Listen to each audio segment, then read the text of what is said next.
वन्दे देव उमापतिं सुरगुरुं वन्दे जगत्कारणं वन्दे पन्नगभूषणं मृगधरं वन्दे पशूनां पतिं वन्दे शूरशशाङ्कवह्निनयनं वन्दे मुकुन्दाप्रियं वन्दे भक्तजनाश्रयं च वरदं वन्दे शिवं शङ्करं वन्दे कृष्णं परम। हरि ओम। हरिओम हरिओम। ओम परमात्मने नमः। तो हम कर रहे थे, क्या कर रहे थे अभी? जो 38वें श्लोक में अर्जुन ने शंका की थी कि संसार से और साधन से जो साधक होते हैं वो कहीं उनका पतन तो नहीं हो जाता है।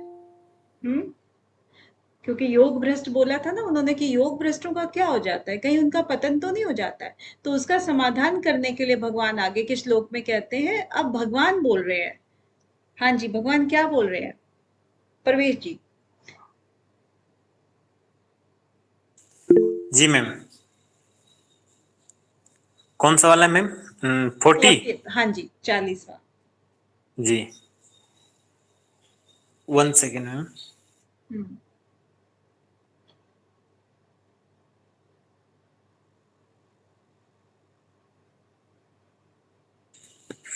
जी मैम। पार्थनेवः नामुत्रा विनाशस्य विद्यते न हि कल्याण कृत कश्चिद् दुर्गतिं तात गच्छति। हाँ जी, दुर्गतिम तात गच्छति। अब यहाँ पर जो है ना, भगवान श्री कृष्ण कहते हैं कि हे प्रथा नंदन, प्रथा बोल रहे हैं पार्थ, यानी कि प्रथा का जो पुत्र है पार्थ, उसको बोल रहे हैं कि उसका न तो इस लोक में न एव इह न अमूत्र विनाश है, ना ही परलोक में अमूत्र, मतलब ना ही परलोक में विनाश होता है ना ही इस लोक में विनाश होता है। तस्य विद्यते, ये जानना चाहिए, ये होता है, मतलब ऐसे ना तो इधर विनाश होगा ना परलोक में विनाश होगा। न ही कल्याण कृत कश्चित दुर्गतिम तात गच्छति। और ना ये जो कल्याणकारी काम करने वाले होते हैं कल्याणकृत, है ना, तो उनका कोई भी मनुष्य जो है, जो भी कल्याणकारी कार्य करते हैं, कोई भी मनुष्य दुर्गति को प्राप्त नहीं होता है। और तात जो बोला है, तात बोला जाता है जिससे आप बहुत प्यार करते हो, उसको तात बड़े प्यार से बोला है, तो उसको तात कहा है। ठीक है।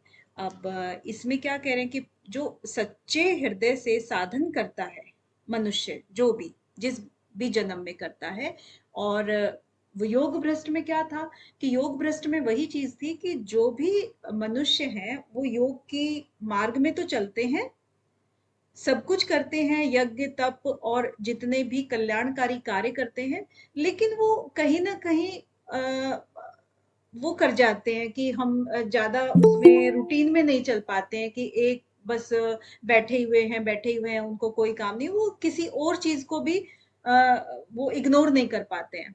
तो क्या वो योग भ्रष्ट हैं, जबकि वो सबके सब काम तो निष्काम कर रहे हैं? तो उसी लिए कह रहे हैं कि ये जो योग भ्रष्ट हो गए हैं, जिनकी गति नहीं होती है, तो वो क्या विनाश को प्राप्त होते हैं? तो यहाँ पर भगवान उसी चीज का उत्तर देते हैं कि वो विनाश को नहीं प्राप्त होते हैं। वो कहीं पर भी योग भ्रष्ट जो है वो ना तो इस लोक में ना ही परलोक में उनका विनाश होता है। तो इसमें यही कह रहे हैं। अब इसमें भगवान ने अर्जुन को आश्वासन दिया कि किसी भी साधक का पतन नहीं होता और दुर्गति भी नहीं होती। अब भगवान जो 37 वाले जो श्लोक में प्रश्न किया था कि योग भ्रष्ट की गति का वर्णन यहाँ पर फिर आगे करेंगे कि योग भ्रष्ट की गति कैसी होती है। हाँ जी, जूही जी।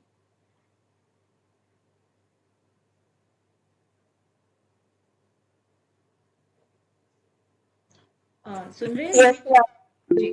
हाँ, प्राप्य पुण्यकृतां लोकान्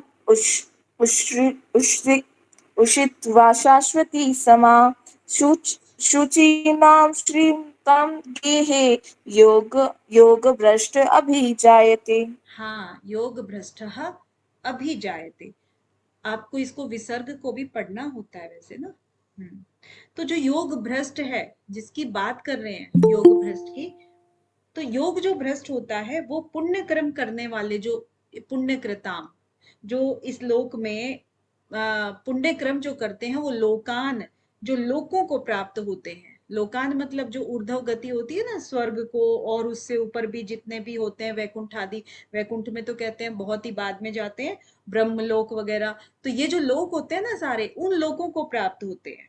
उनमें रह करके फिर से वो क्या करते हैं, शाश्वती समा, वहां बहुत सालों तक रहते हैं। वो जो पुण्य कर्म करते हैं वो अन्य लोकों में, जो हमारे ऊपर के लोग होते हैं, जहां पर हम अपने फलों की भुगतान के लिए जाते हैं कि अच्छे अच्छे कर्म करते हैं तो वहां पर बहुत सारे अ, अच्छे कर्म हमें, अच्छे भोग मिलेंगे। तो वहां पर बहुत वर्षों तक वो रह करके आते हैं। शुचि नाम श्रीमताम गेहे योग भ्रष्ट अभिजायते। तो शुचि नाम मतलब शुद्ध जो महापुरुष होते हैं या शुद्ध आत्माएं जो होती हैं, जो ममता रहित होती हैं, यानी कि बहुत अच्छे घरों में। श्रीमताम मतलब श्रीमानों के घरों में, और गेहे मतलब उनके घरों में जन्म लेते हैं ऐसे योग भ्रष्ट। क्योंकि योग भ्रष्ट जो हो गए ना, वो अन्य लोकों में जा करके और वहां पर बहुत समय तक, बहुत वर्षों तक निवास करेंगे और फिर शुद्ध आचरण वाले श्रीमानों के घर में पुनः जन्म लेते हैं। ठीक है। अब यहाँ पर एक आध चीज है जो कि कह सकते हैं हम, जैसे कि भोग भोगने के लिए वो स्वर्ग में जाते हैं। जैसे भोगों में जो तल्लीन होते हैं तो वो क्या होते हैं, भोग भ्रष्ट में लीन नहीं होते हैं। क्योंकि भोग कौन करता है वहां स्वर्ग में, जो कि सकाम कर्म करते हैं, और सकाम कर्म करने के बाद वो फिर स्वर्ग में अच्छे अच्छे कर्म करते हैं। जो जो अच्छे कर्मों के द्वारा जो फल मिलते हैं उनको भोगने के लिए फिर कहते हैं ना, स्वर्ग की प्राप्ति होगी, ये करोगे वो करोगे, तो उनको भोगते हैं। और जो योग भ्रष्ट होते हैं वो निष्काम कर्म करते हैं, लेकिन वहां पर भी उनकी भोगों में रुचि नहीं होती है। वो फिर भी यही सोचते हैं कि हम उनके लिए वो विघ्न का कार्य होता है कि भाई भोग मिल तो रहे हैं, लेकिन वो अरुचि होती है उसके अंदर। तो इसीलिए वो भोग में विचरते नहीं है वहां पर भी। ठीक है। तो उनके लिए वो विघ्न रूप का काम करते हैं।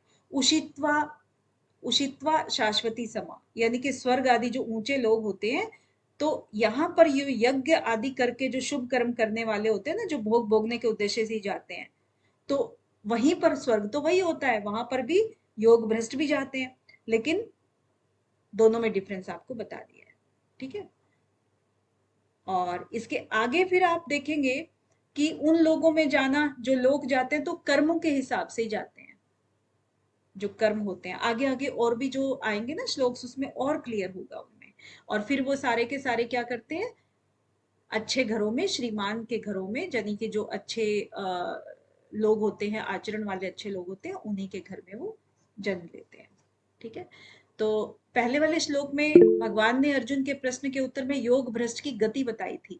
अब आगे के श्लोक में अपने से ही वो कह रहे हैं, अथवा कह करके अपने से ही वो कह रहे हैं कि योग भ्रष्ट की और भी आगे बात कर रहे हैं। अब ये अर्जुन ने नहीं पूछा, ये अपने पास से ही मिला करके कह रहे हैं भगवान श्री कृष्ण। मैम, हाँ जी। मैम ये वाला योग भ्रष्ट वाला वापस समझाओ ना। योग भ्रष्ट वाला। मतलब हाँ, हाँ, इसमें नहीं ये क्या वापस अभी समझाओ। अभी आएगा समझ में। अगर लास्ट तक आपको नहीं आया ना तो फिर आप पूछिएगा। ठीक है। अभी क्योंकि और भी श्लोक्स में ये क्लियर होगा। जोई जी। Okay ma'am. हाँ जी, मानसी जी। जी मैम। अथवा योगिनामेव कुले भवति धीमताम् एतद्धि दुर्लभतरं लोके जन्म यदीदृशम्।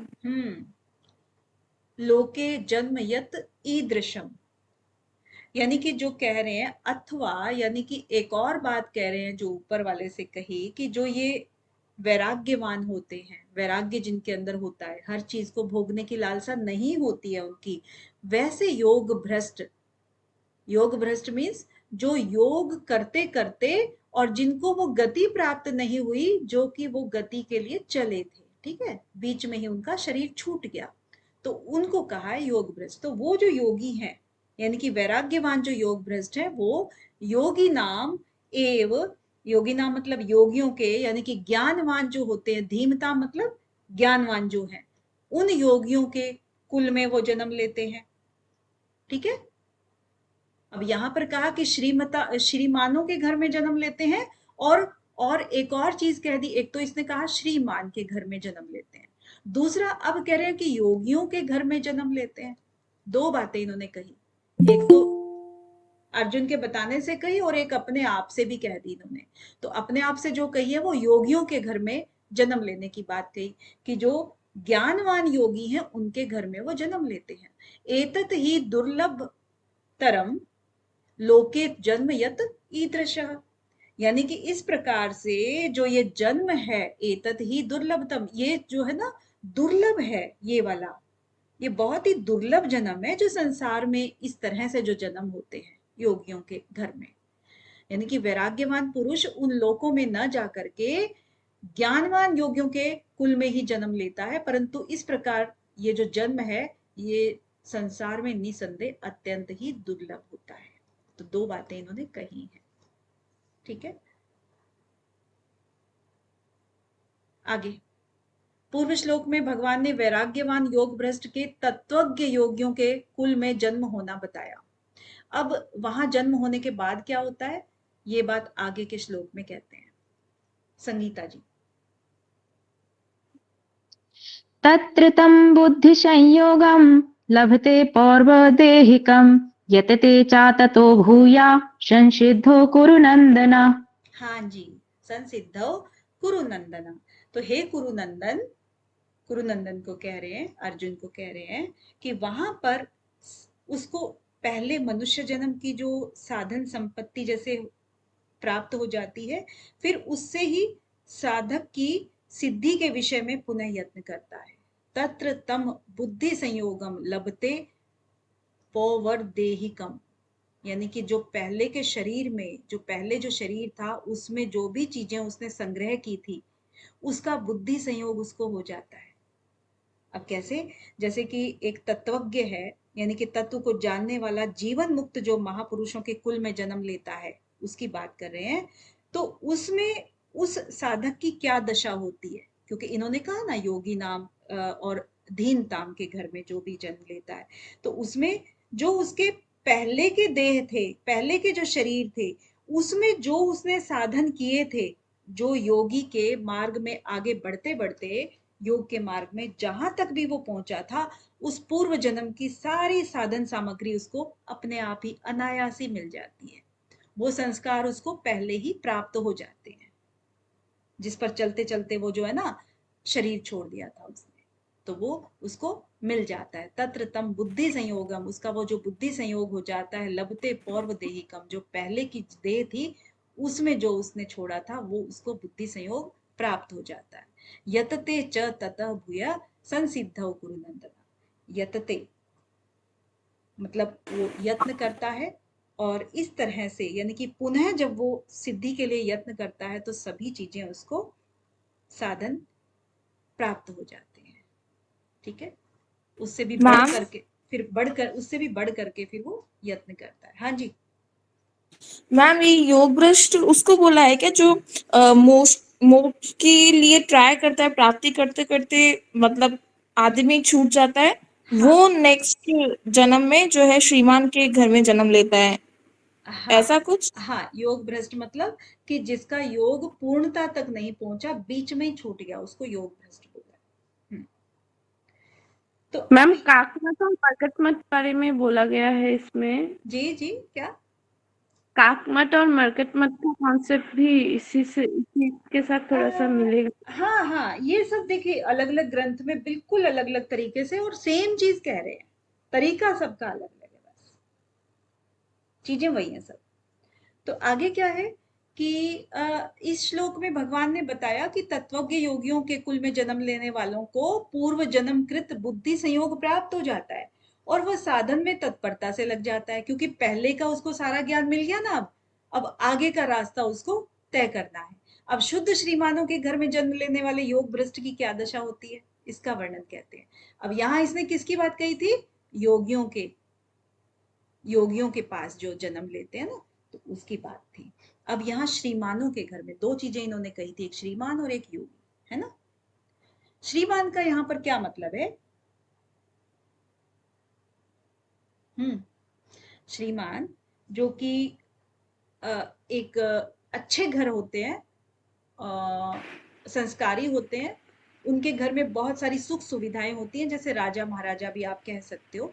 तो वो जो विषयों के ऊपर उनका आकर्षण नहीं होता है, बेशक उनके पास सब चीजें होती हैं लेकिन आकर्षण नहीं होता है। सर्वगुण संपन्न हाँ, धन धान्य से भी भरपूर हैं और सर्वगुण संपन्न, बिल्कुल। हाँ जी, कौन पढ़ेंगे इसको? मीरा जी। ओके।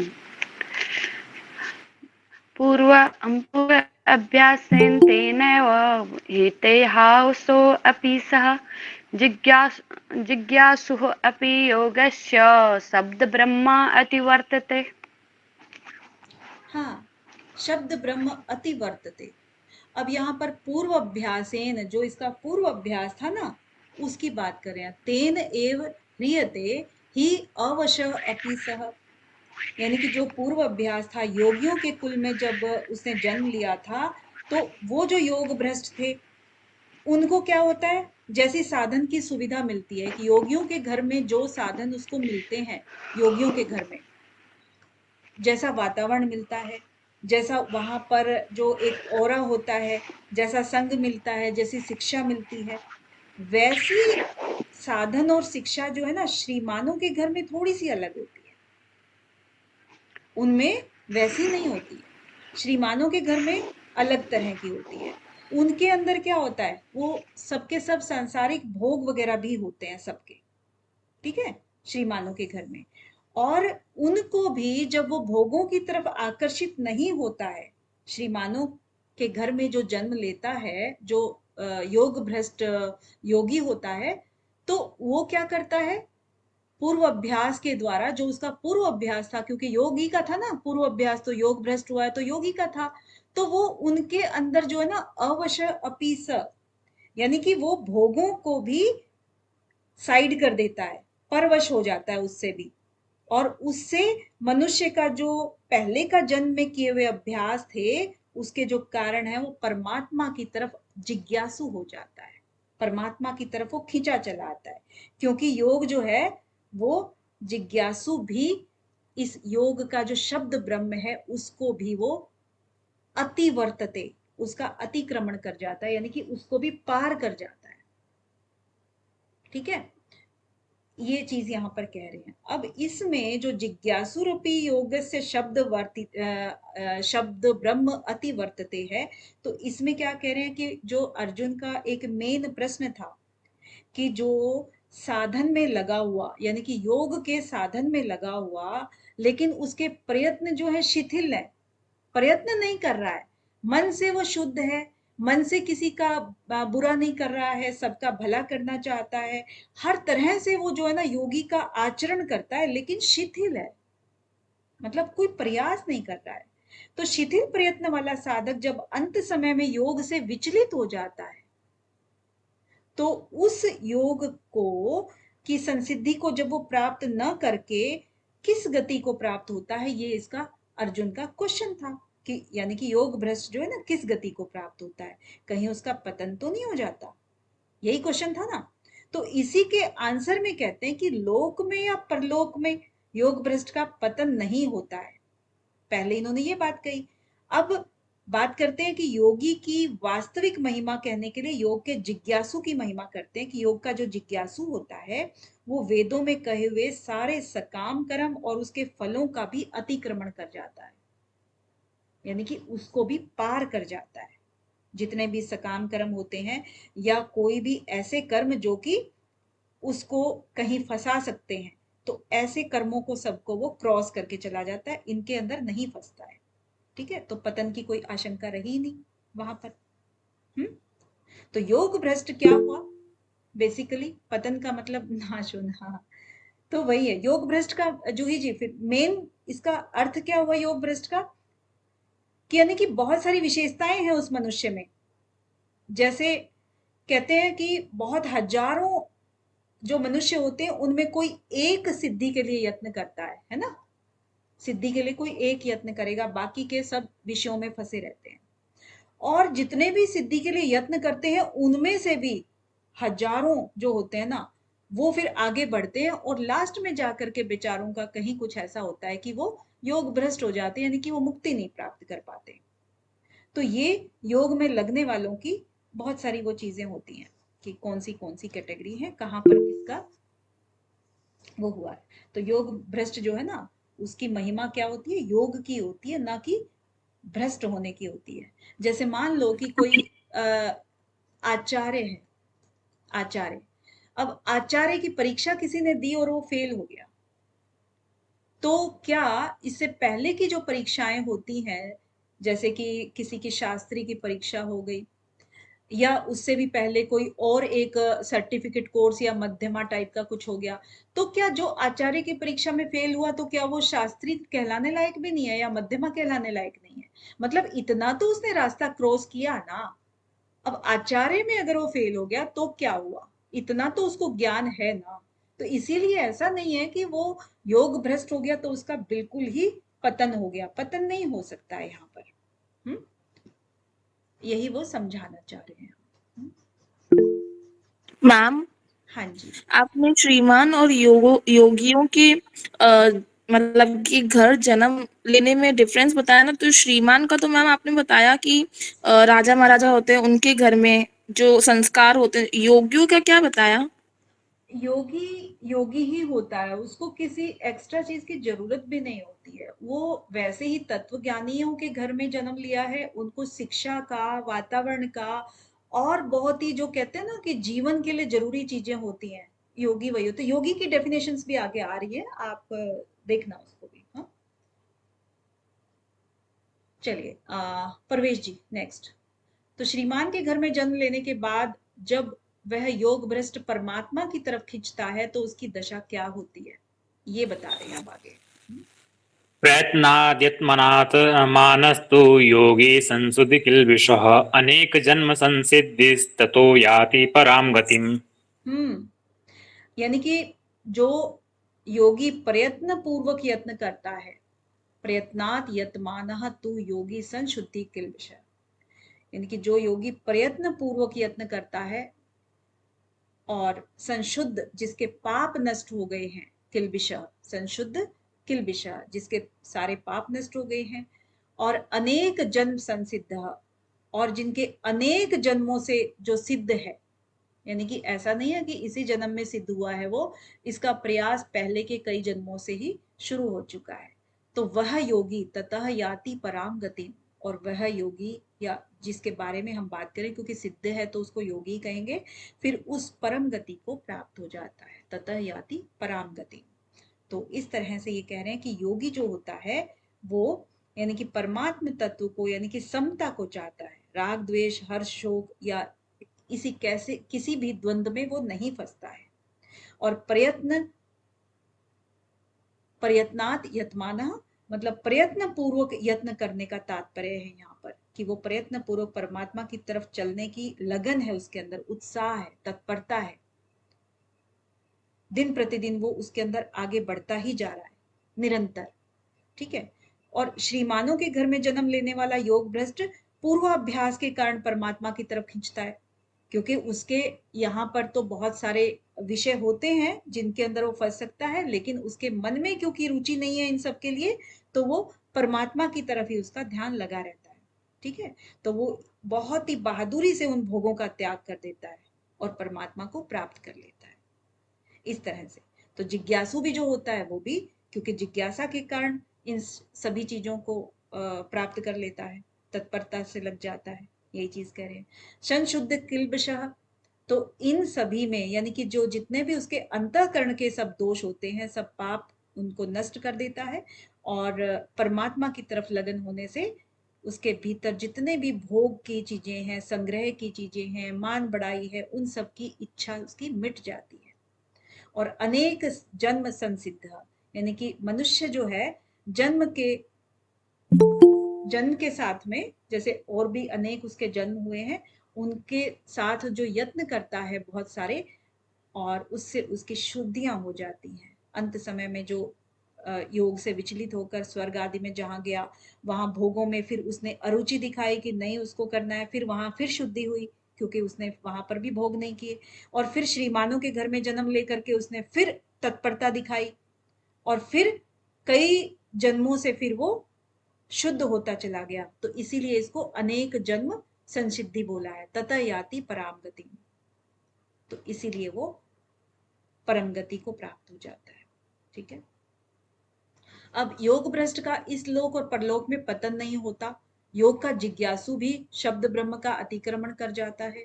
ये जो भगवान ने महिमा कही है, ये महिमा भ्रष्ट होने की नहीं बल्कि भोग की, योग की है, सॉरी। अतः अब आगे के श्लोक में उसी योग की महिमा कहते हैं। अब योग की महिमा है, हाँ जी, कौन बताएंगे योग की महिमा?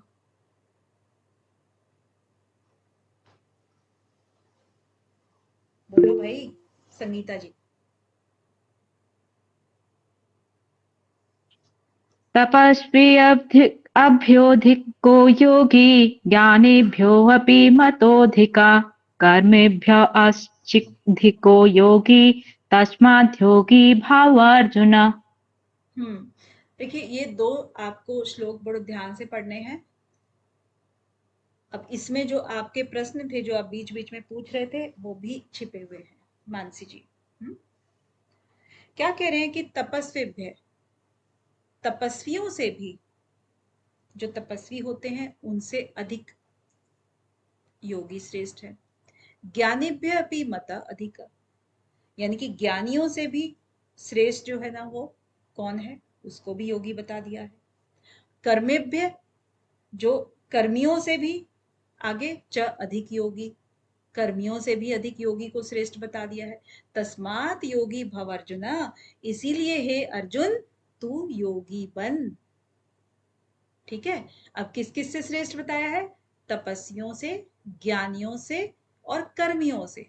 इन तीनों से योगी को श्रेष्ठ बता दिया है। अब तपस्वी से, तपस्वी क्या होते हैं? जो तप करते हैं वो तपस्वी हैं। और जैसे जो तप किसके लिए करते हैं? रिद्धि सिद्धि प्राप्त करने के लिए करते हैं, है ना। अब प्राप्त करने के लिए करते हैं, इसका मतलब कुछ ना कुछ उनको भूख है, प्राप्त करना है। तो भूख, प्यास, सर्दी, गर्मी आदि कष्ट सहते हैं, इसी को क्या कहते हैं? तप कहते हैं। द्वंद्वों को सहते हैं वो, और इसीलिए वो तपस्वी कहलाते हैं। तो सकाम कर्म हो गए कि नहीं हो गए? ये वाले जो कुछ प्राप्त कर रहे हैं तो सकाम कर्म हो गए, है ना।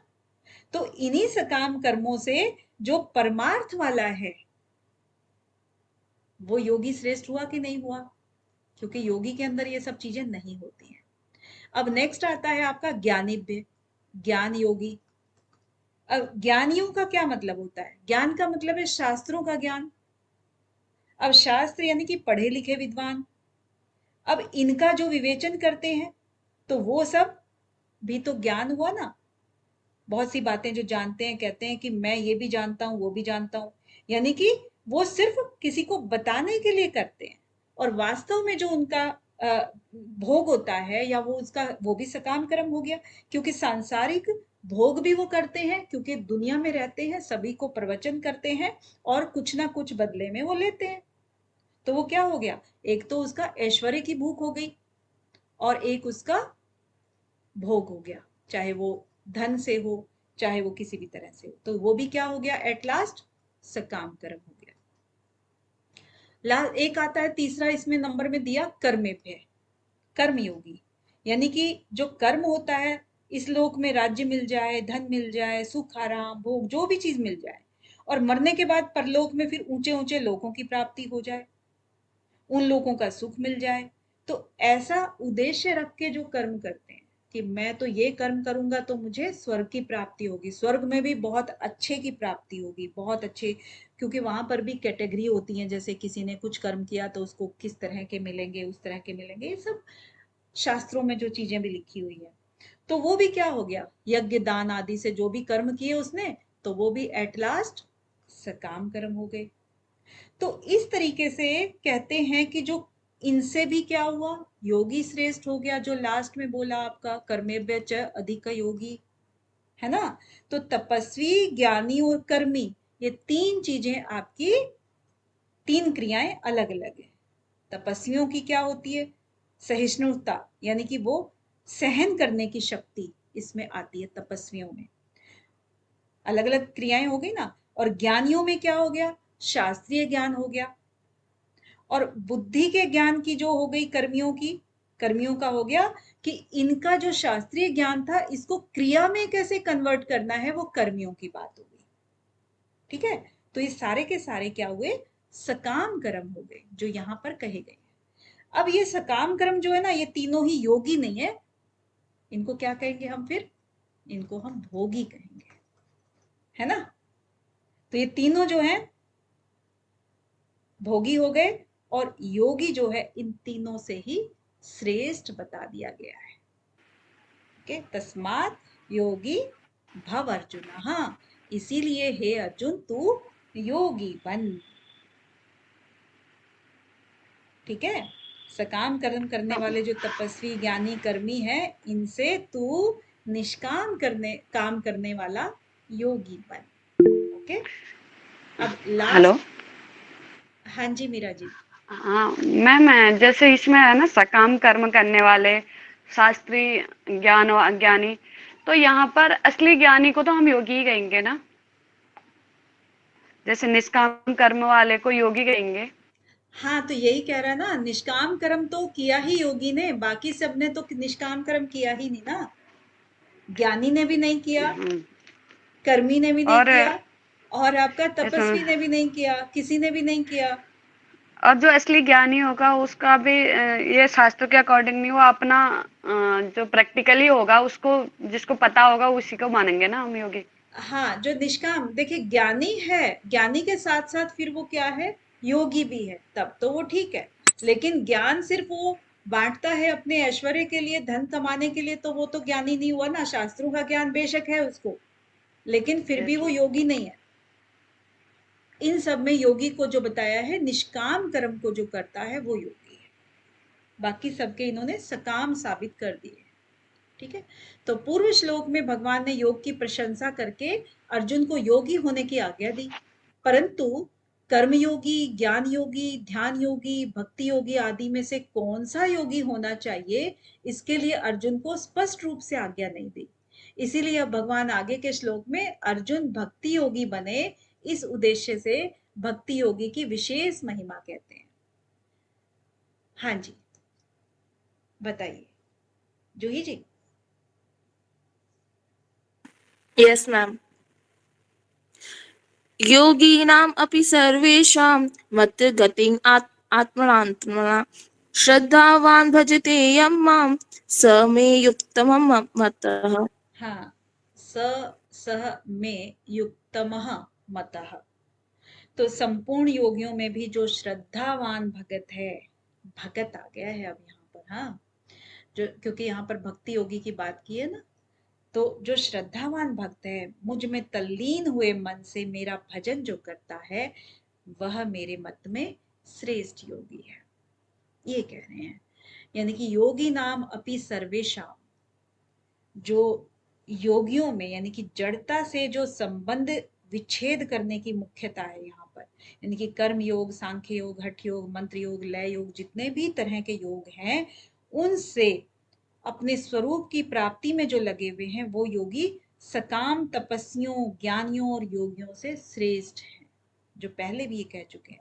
परंतु उन संपूर्ण योगियों में भी केवल जो मेरे साथ संबंध रखता है, मेरे साथ संबंध जोड़ता है, उसकी बात यहां पर कर रहे हैं।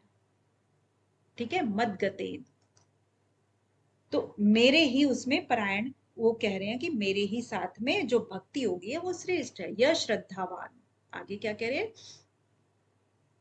जो श्रद्धावान है, यानी कि जो मेरे ऊपर श्रद्धा रखता है, विश्वास रखता है, और मेरे ही भीतर अपनी सत्ता रखता है, मतलब अपने भीतर मेरी ही सत्ता रखता है, महत्ता रखता है, वो श्रद्धावान, वो मेरा जो भजन करता है। योगी नाम अपि सर्वेशा मद गतेन अंतरात्मा, तो अंतरात्मा के अंदर जो मेरा भजन करता है। ठीक है, मैं भगवान का हूँ, भगवान मेरे हैं, इस प्रकार स्वयं का भगवान के अंदर जो अपनापन हो जाता है, उस तरीके से बात कर रहे हैं।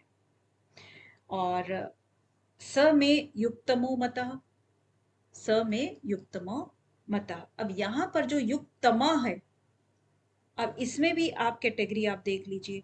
जैसे कि होता है कि संसार से विमुख होकर के जब उद्धार करने में लगते हैं योगी, योगी की बात करेंगे तो संसार से विमुख हो गया इसका मतलब।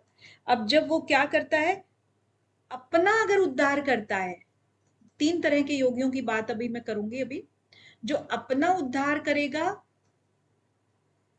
वो उसको क्या कहेंगे हम, युक्त, ठीक है। और जो सगुण निराकार की अर्थात व्यापक रूप से सब में परिपूर्ण परमात्मा की जो शरण ले लेते हैं, यानी कि परमात्मा की शरण लेकर के फिर वो क्या कहेंगे, परमात्मा की शरण करके फिर वो क्या कहेंगे उसको, युक्तर। जैसे होता है ना भक्तों की एक कैटेगरी होती है तरतम, ऐसे।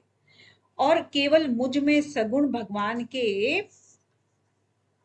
ही शरण है और मेरी मान्यता में ही है, वो क्या हो गए, युक्तम। तो अब इनमें क्या डिफरेंस हुआ तीनों में, जो अपना और केवल अपना उद्धार करेगा वो क्या होगा, साधक युक्त होगा।